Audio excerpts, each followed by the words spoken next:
ठीक है। सो आज जो हम करेंगे वो है हम कंटिन्यू कर रहे हैं डिफरेंट टाइप्स ऑफ कॉन्स्टिट्यूशंस को कंटिन्यू कर रहे हैं। सो आज जो है वो है federal versus unitary. Federal constitution यानी कि संघीय कॉन्स्टिट्यूशन, संघीय संविधान जैसा कि भारत में है, और यूनिटरी जैसा कि यूके में है। सो फेडरल वर्सेस यूनिटरी।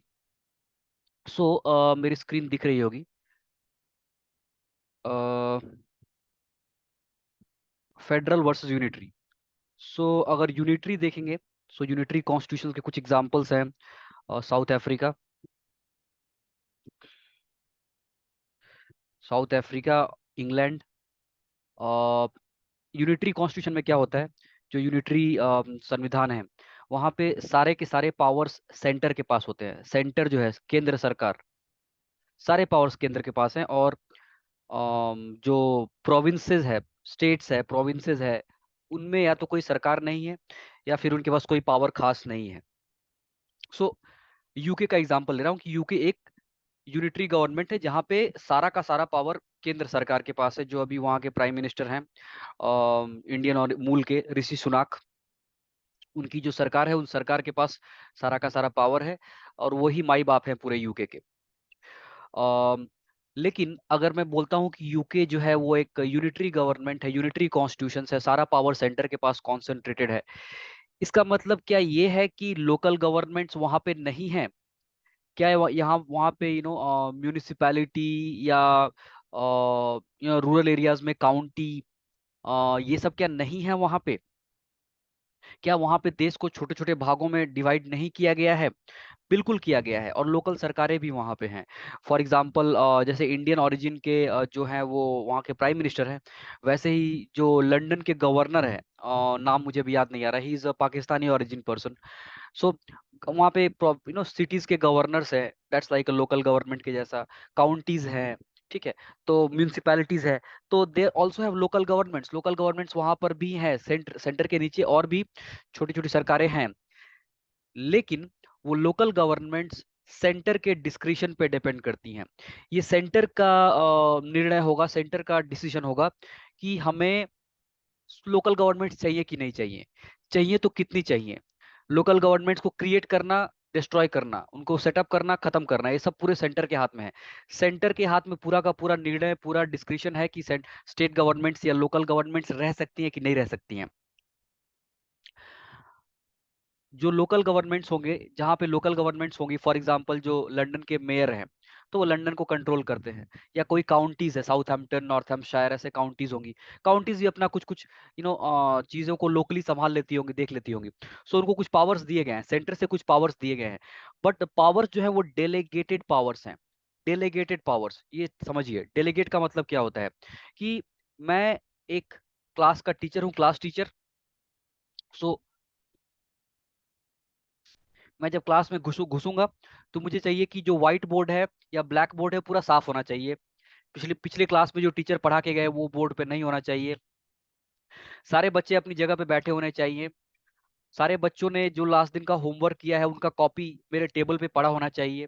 सो जब मैं क्लास में आता हूँ तो मेरा मैं चाहता हूँ कि ये सब हो गया होना चाहिए। सो उसके लिए मैं क्या करता हूँ कि क्लास में एक बंदे को बोलता हूँ कि ठीक है, मिस्टर ए, या लड़के का नाम है ए, ए का काम होगा कि मेरे क्लास के पहले वो बोर्ड को पूरा साफ कर देगा। बी है, उसका काम होगा, मैंने काम दिया है कि एक काम करोगे, तुम्हारा काम होगा कि तुम सारे होमवर्क की कॉपीज कलेक्ट करके मेरे टेबल पे रख दोगे। और सी का काम होगा कि टू इंश्योर कि सारे बच्चे अपनी जगह पे बैठे हुए हैं, इधर उधर घूम नहीं रहे। सो मैंने ये रोल दे दिया। अगले महीने मेरा मन किया कि नहीं, अब मैं थोड़ा चेंज करता हूँ, तो मैंने ए का काम बी को, बी का काम ए को, सी का काम डी को, ऐसे कर दिया। या फिर मैंने उनसे बोला कि नहीं, तुमसे नहीं हो पा रहा, तुमसे ना हो पाएगा। मैंने उनसे वो पावर ले लिया, मैंने किसी और को दे दिया। सो क्या उनके पास कोई पावर नहीं है? They have power. एक बंदे का काम है वो कॉपी कलेक्ट करेगा, स्टूडेंट्स उसको मना नहीं कर सकते, बिकॉज टीचर ने वो बोला है उस बंदे को कॉपी देनी है। तो सारे बंदे अपना होमवर्क का कॉपी उसको देंगे। एक बंदा बोर्ड पोंछ रहा है तो कोई उसको मना नहीं करेगा। सो दे हैव पावर। लेकिन वो पावर क्या उनके खुद का है? नहीं है, वो उनको डेलीगेट किया है, मैंने मैंने उनको दान दिया है। मैंने उनको दिया है कि आने वाले कुछ दिनों के लिए तू ये काम कर ले। मैंने वो पावर उनको डेलीगेट किया है, वो मेरा पावर था। वो मेरा पावर था सबका कॉपी चेक करना, सबका कॉपी इकट्ठा करना, सबको चुपचाप एक जगह बैठाना एंड बोर्ड साफ करना। That is my power as a teacher. लेकिन मैंने स्टूडेंट्स को वो पावर कुछ समय के लिए मेरा मन किया, मैंने दे दिया, डेलीगेट कर दिया। सो इसको बोलते हैं डेलीगेटेड पावर्स, जहां पे सेंटर ही ऑल पावरफुल है। सेंटर का मन किया तो दिया, सेंटर का मन नहीं किया तो नहीं दिया, सेंटर का मन किया तो इसको दिया, सेंटर का मन किया तो उसको दिया। इसको बोलते हैं डेलीगेटेड पावर्स, ठीक है। और these powers can be taken away, snatched away at any time, they are not permanent. वो ए बी सी को मैंने जो काम दिया था, वो पावर जो दिया था, वो उनका टेम्पोररी है। जब चाहूं तब मैं ले सकता हूं, जब चाहे क्लास टीचर वो पावर उनसे छीन सकता है, किसी और को दे सकता है, या मन नहीं किया तो किसी को भी नहीं दिया, वो भी कर सकते हैं। सो ये होता है यूनिटरी गवर्नमेंट्स में। यूनिटरी गवर्नमेंट्स में सारे power, centre is very powerful. Local governments या तो नहीं होंगी, या तो होंगी तो उनको क्रिएट करना, डिस्ट्रॉय करना पूरे सेंटर के हाथ में है। उनको जो पावर है, वो पावर कम ज्यादा जो भी है, वो पावर देना सेंटर का काम है। सेंटर जब चाहे तब जो पावर देगा, जब चाहे तो पावर ले लेगा। ये है यूनिटरी। उसके विपरीत फेडरल कॉन्स्टिट्यूशंस, फेडरल गवर्नमेंट जैसी होती हैं, अमेरिका एंड यूएसए, ये एग्जांपल्स है। और भी फेडरल के बहुत सारे एग्जांपल्स हो गए। ऑस्ट्रेलिया एक फेडरल गवर्नमेंट है, कनाडा फेडरल गवर्नमेंट है। सो ये सारे हैं। लेकिन फेडरल का कोई एक सिंगल परिभाषा, कोई एक सिंगल डेफिनेशन नहीं है। Federal constitutions India America same नहीं है। India Australia, Canada India, Canada America same नहीं है। सारे के सारे फेडरल है, बट फिर भी सारे डिफरेंट है। सो कोई एक सिंगल परिभाषा, कोई एक सिंगल डेफिनेशन फेडरल संविधान की, संघीय संविधान की नहीं है। सो क्या करते हैं जो एक्सपर्ट्स है, कॉन्स्टिट्यूशनल एक्सपर्ट्स क्या करते हैं, वो लोग अगर चेक करना है कि अच्छा इंडिया, कनाडा, ऑस्ट्रेलिया ये फेडरल है कि नहीं, अगर चेक करना है तो वो क्या करते हैं, वो अमेरिका से कंपेयर करते हैं। क्योंकि यूनाइटेड स्टेट्स ऑफ अमेरिका 1789 में उनका कॉन्स्टिट्यूशन बना। 11 साल, 200, 211 और 23, 234 साल ऐसे कुछ, 230 ईयर्स प्लस। काफी पुरानी डेमोक्रेटिक, काफी पुरानी Republican, democratic and federal government है। सो यूनाइटेड स्टेट्स दुनिया का सबसे पुराना फेडरल सिस्टम है। सो उसको ही एक मॉडल, एक स्टैंडर्ड मान लिया गया है। और बाकी सरकारों को, बाकी संविधानों को अमेरिका के साथ कंपेयर किया जाता है, तुलना की जाती है। अगर तुलना में लगता है कि हाँ अमेरिका जैसा ही है इसका संविधान, तो इसको फेडरल बोलेंगे। और अगर अमेरिका जैसा नहीं है तो फिर कुछ और नाम से बुलाएंगे, यूनिटरी बुलाएंगे या सेमी फेडरल, या कुछ कुछ अलग अलग नाम हो सकते हैं। बट अमेरिका से मिलता जुलता होगा तो उसको फेडरल कहेंगे। अमेरिका है मापदंड, अमेरिका है मेजरिंग स्केल, उससे कंपेयर किया जाता है, ठीक है। बट अमेरिका से कंपैरिजन किया जाता है तो मैंने कह दिया। बट अमेरिका के साथ तुलना किन ग्राउंड्स पे होती है, अमेरिका के कौन से फीचर हैं जो हम खोजते हैं दूसरे संविधानों में। जब हम तुलना करते हैं, कंपेयर करते हैं, तो अमेरिकन संविधान के कौन कौन से फीचर हम खोजते हैं कि इंडिया में है कि नहीं, ऑस्ट्रेलिया में है कि नहीं। वो फीचर्स वन बाय वन देखते हैं। सो पहला फीचर, अब हम चले जाएंगे हमारे ब्लैक बोर्ड पे।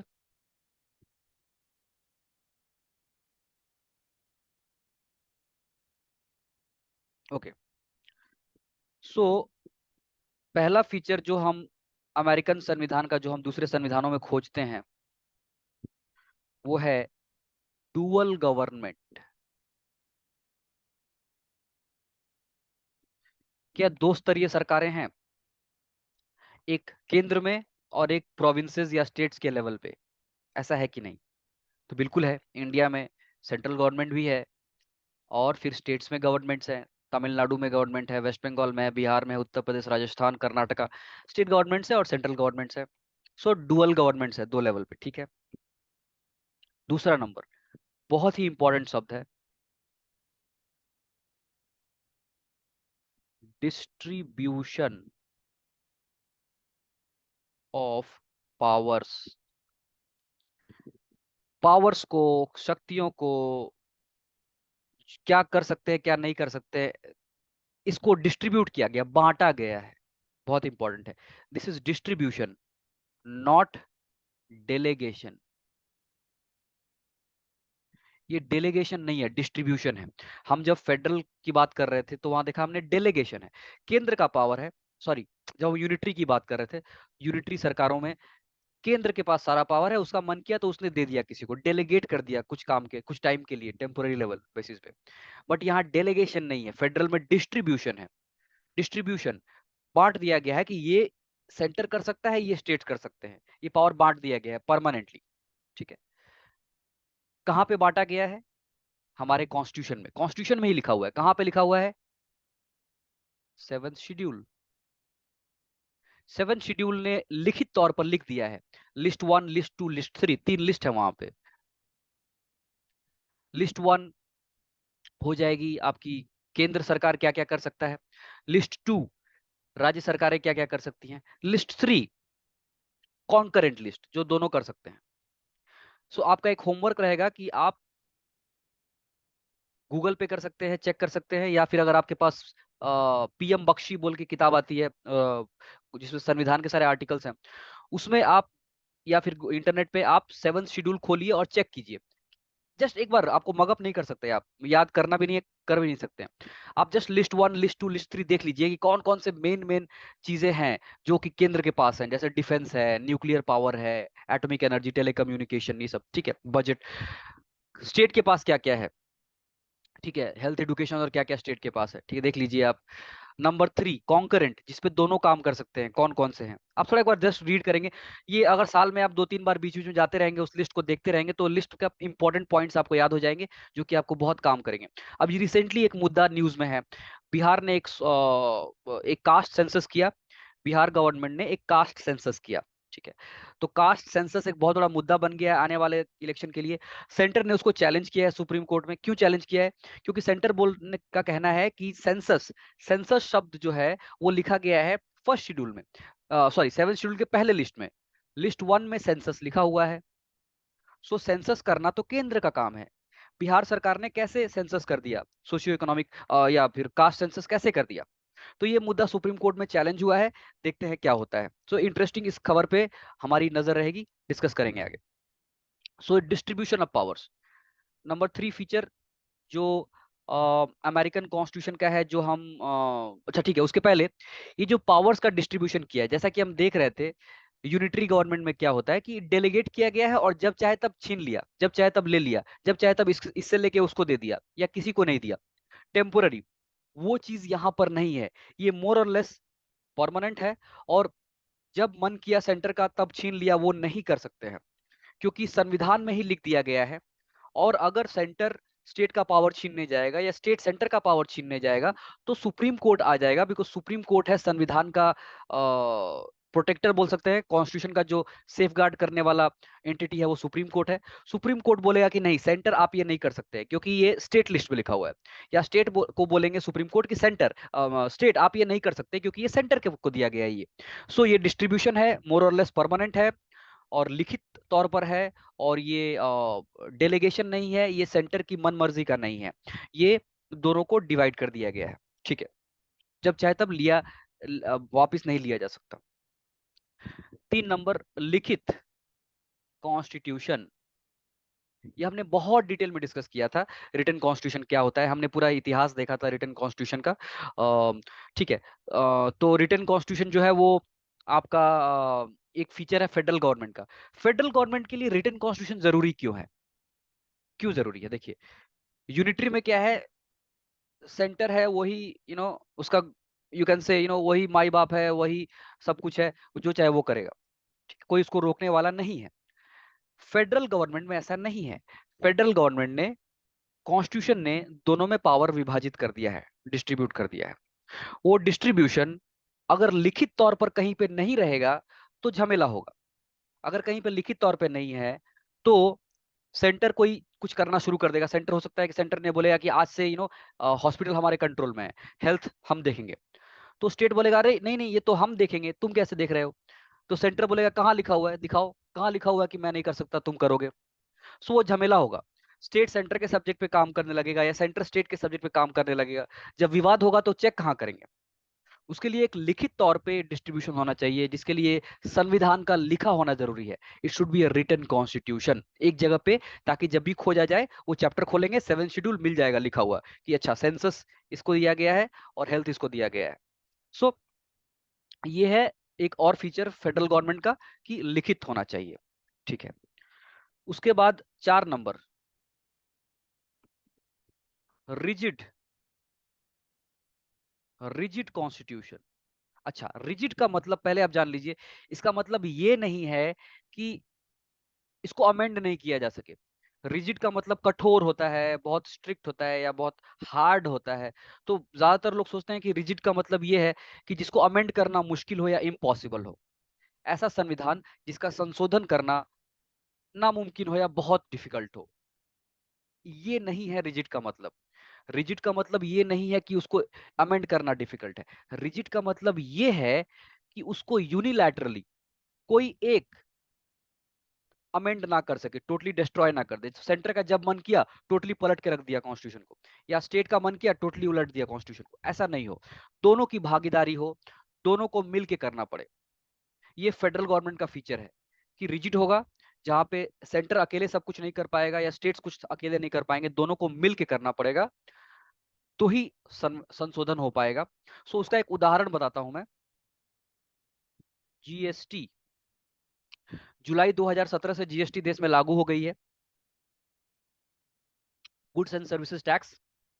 अब पहले बहुत सारे जो इनडायरेक्ट टैक्सेस थे, कुछ सेंटर के पास थे, कुछ स्टेट के पास थे, सबको मिला के एक सिंगल टैक्स कर दिया गया है, जीएसटी। अब एक जीएसटी लगती है, उसी में सेंटर का हिस्सा सेंटर को, स्टेट का हिस्सा स्टेट को मिल जाता है। सो जीएसटी के ऊपर एक अलग लेक्चर ले लूंगा मैं। जीएसटी, जीएसटी एक बहुत बड़ा मुद्दा था देश में, क्योंकि जीएसटी दोनों को इम्पैक्ट करता है। सेंटर का भी रेवेन्यू, सेंटर की कमाई को भी इम्पैक्ट होता है जीएसटी से, स्टेट की कमाई को भी होता है। स्टेट्स की कमाई को बहुत ज्यादा इम्पैक्ट होता है, क्योंकि स्टेट्स का बहुत सारा चीज जैसे कि लीकर, पेट्रोल, डीजल, ये सब के ऊपर काफी टैक्स कलेक्ट करते हैं स्टेट्स और सेंटर, और काफी कमाई करते हैं। अगर हम सबको जीएसटी के अंदर ले आते हैं तो दोनों के रेवेन्यूज पे इम्पैक्ट होता है। कहीं पे रेवेन्यूज ज्यादा हो सकती है, कहीं पे कम भी हो सकती है, लॉस भी हो सकता है। सो ये बहुत बड़ा मुद्दा था। जीएसटी को लाया गया संविधान को संशोधन करके, संविधान को अमेंड किया गया। I think 101st amendment possibly, मैं, हो सकता है मैं भूल रहा हूँ, आप लोग चेक कर लीजिएगा, आप लोग का होमवर्क, कि कौन सा अमेंडमेंट था जिसमें जीएसटी लाया गया, संशोधन किया गया। और इस संशोधन में दोनों की भागीदारी थी। पहले केंद्रीय पार्लियामेंट ने, संविधान ने, लोकसभा ने, राज्यसभा ने पहले पास किया, फिर उसके बाद स्टेट्स के पास भेजा गया। More than 50% of the states ने उसको अग्री किया।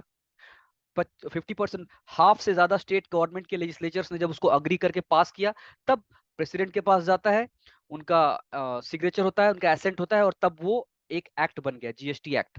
सो एक बहुत बड़ा संशोधन था जिसमें दोनों की भागीदारी लगी। टाइम लगा, वक्त लगा, काफी डिस्कशन, काफी डिबेट, काफी मारामारी, बहुत कुछ हुआ, लेकिन लास्ट में इतना इंपॉर्टेंट चेंज है तो दोनों की भागीदारी होनी चाहिए, क्योंकि दोनों पे असर है इसका। सो इसको कहते हैं रिजिड कॉन्स्टिट्यूशन, जहां पे दोनों को मिलके काम करना पड़े। ना कि उसको कहेंगे रिजिड जहां पे अमेंड ही ना हो पाए, इम्पॉसिबल हो जाए, नहीं, ऐसा नहीं है। ठीक है। एक और चीज, constitution should be supreme.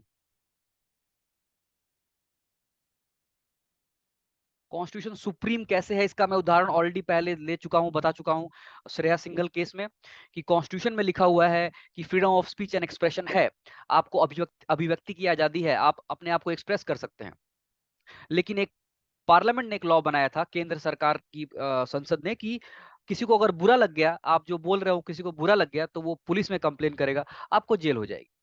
Supreme court ने बोला नहीं, ऐसा नहीं चलेगा। अभिव्यक्ति या freedom of speech and expression, ये किसने दिया है? संविधान ने दिया है। संविधान, पार्लियामेंट बाद में एक लॉ बना के उसको कर्टेल, उसको स्टॉप, उसको बंद नहीं कर सकता है। तो पार्लियामेंट का जो लॉ है ये हम खारिज करते हैं, क्योंकि संविधान सबसे ऊपर है, पार्लियामेंट, जुडिशरी, लेजिस्लेचर सब कुछ बाद में आते हैं। पार्लियामेंट सर्वोपरि, सॉरी, संविधान, कॉन्स्टिट्यूशन इज सुप्रीम, वो मैं पहले डिस्कस कर चुका हूं। तो कॉन्स्टिट्यूशन सुप्रीम होना चाहिए, ये भी जरूरी है। केंद्र या राज्य, ये सुप्रीम नहीं होंगे। केंद्र के मन में जो आया वो कर दिया, या राज्य के मन में जो आया वो कर दिया, वो नहीं चलेगा। दोनों को मानना पड़ेगा। किसको मानना पड़ेगा? संविधान को मानना पड़ेगा। संविधान सबसे ऊपर है, वो सर्वोपरि है। संविधान को मानेंगे तभी फेडरलिज्म चल पाएगा। ये भी एक फेडरलिज्म का फीचर है। और 6 नंबर है इंडिपेंडेंट जुडिशियरी। जो न्याय तंत्र है वो आपका आजाद होना चाहिए, इंडिपेंडेंट होना चाहिए।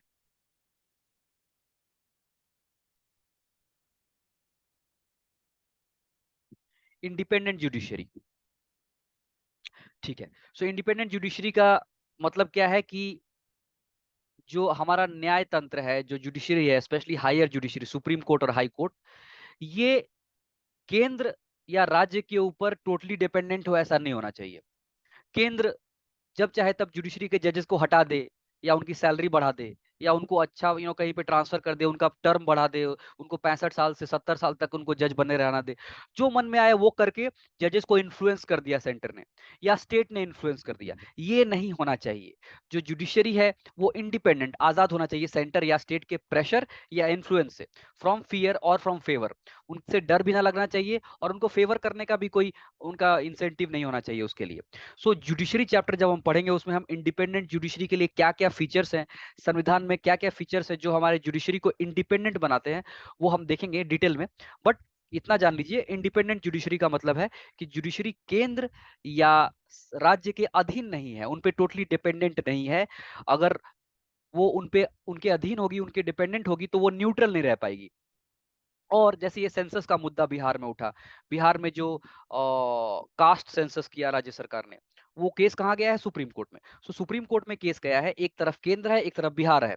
State of Bihar versus union of India का एक केस चलेगा और उस केस में सुप्रीम कोर्ट को निर्णय लेना है, सुप्रीम कोर्ट को डिसीजन लेना है न्यूट्रल रहकर। तो सुप्रीम कोर्ट न्यूट्रल रहकर ये जो फेडरल डिस्प्यूट है, केंद्र और राज्य का डिस्प्यूट है, तो फेडरल डिस्प्यूट है, dispute between centre and state, federal dispute. Federal dispute को न्यूट्रली सॉल्व करके फेडरलिज्म को, संघीय स्ट्रक्चर जो है उसको बरकरार रखने के लिए supreme court has to be independent. ना केंद्र से डरे, ना राज्य से डरे, ना केंद्र को फेवर करने का सोचे, ना स्टेट को। सो इंडिपेंडेंट जुडिशरी जरूरी है ताकि फेडरलिज्म बना रहे। ठीक है। सो ये है फेडरल गवर्नमेंट के फीचर्स।